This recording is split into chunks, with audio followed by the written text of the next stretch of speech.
We have 5 minutes left. Yes? Just looking for more ways to throw money your way.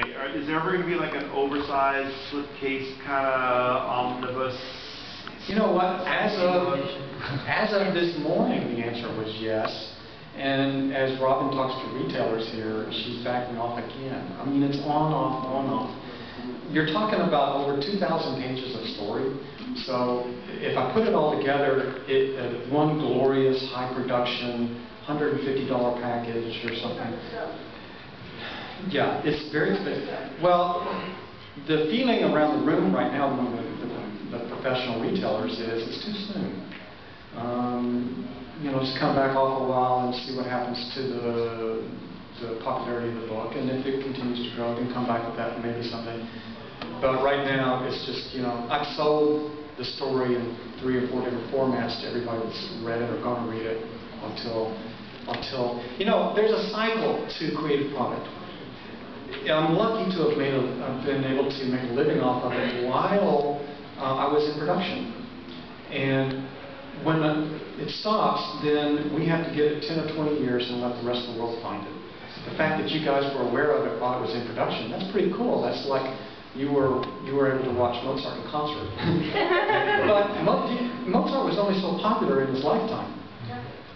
Everybody took him for granted. You know, it's like somebody you know way too much about. You know, like he has a drug problem. The guy's an asshole. He has big buggy eyes and all that. You know, so you know you're not that impressed with him as a person. So yeah, you know, you have to close your eyes to listen to music. Blah blah blah.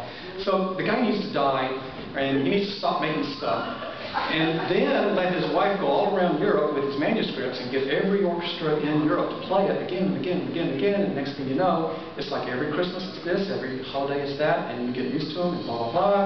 And it's like his production years are like planting a seed. And then you wait. And then 10, 20 years later, that stuff just comes up. And if it's ever going to be more popular, then that's when it happens. You know, it comes back with a whole nother world dynamic, because the next generation has a perspective on it. You were just excited about the discovery of it. The next generation is kind of like Lord of the Rings. Before they even read it, they know exactly what it's about, and then they read it and find out if it's enjoyable to get into it. So I have done all I can for this audience. I've sold it to you in 90 ways from Sunday. I have to wait for the future to find it and then hope that they like it, and then they will decide if it's going to have a legacy. I'm hoping for one of those 2 million year things too, where they turn me into a saint. How long are you going to be on Runaways, and how long are you going to be on Runaways? I'm signed on for 12 issues of each. Do you think you'll go longer, maybe? I'll go longer if they ask me really nice, and you know, like it seems like a really good idea, or if the crowd goes crazy. But if it's just always going to, I don't know, if I do it. I always have a quiet contingency. If I do it and nobody noticed, then I'll keep going on and keep doing other stuff and other stuff and other stuff. If I do something and it draws a crowd, then I may stop and do more of it. So it depends on if I draw a crowd. I don't know if either one of those books ever made it to the top 100. No. They didn't. So at least that pressure's on. Don't have to worry about that. Runaways has been really sporadically, and I don't know, I think it's on the 2-month cycle now, so. Yeah, longer. Yeah. I don't know when you're going to see the last 2 issues. When I do my work, it's like, where did I Runaway last time? Well, 3 months ago, all right. Well, I don't know what you people are doing, but I'm on issue 3 of my run. So. I was just going to say that the new paperback format looks really nice on my shelf in the store. The pocketbook? The pocketbook. Thank you. The reason why the little pocket, the pocketbook is not a good art book, but it's a good reader book, and it's for all those people that are on the bus trying to read a 2,000-page story. And there are only 5 buyers for all the bookstores in America that trickle down. And so they're the ones that we went to them with our trade paperbacks and said, you know, please, dear God, carry this or I will die. And they said, we're not going to carry your little trade paperbacks that are all different sizes and different price points. But if you make this book size thing where everything's the same, you know, make it look like it was published by a real publisher, then we'll carry that. And so we did. And so that's what it is. It's a reader thing. Thank you. I will take that compliment. Thank you. And it's something I can sell easily. It's like, sell it in the first one, you can sell it in your backpack. Exactly. And hopefully you come back to my trade. It's just the right size where you can carry it around all day, and you're not too tired at the end of the day. That if you wanted to throw it at the dachshund, you could hit it, and still it's small enough not to kill the dachshund. It's just the right size for a baby being.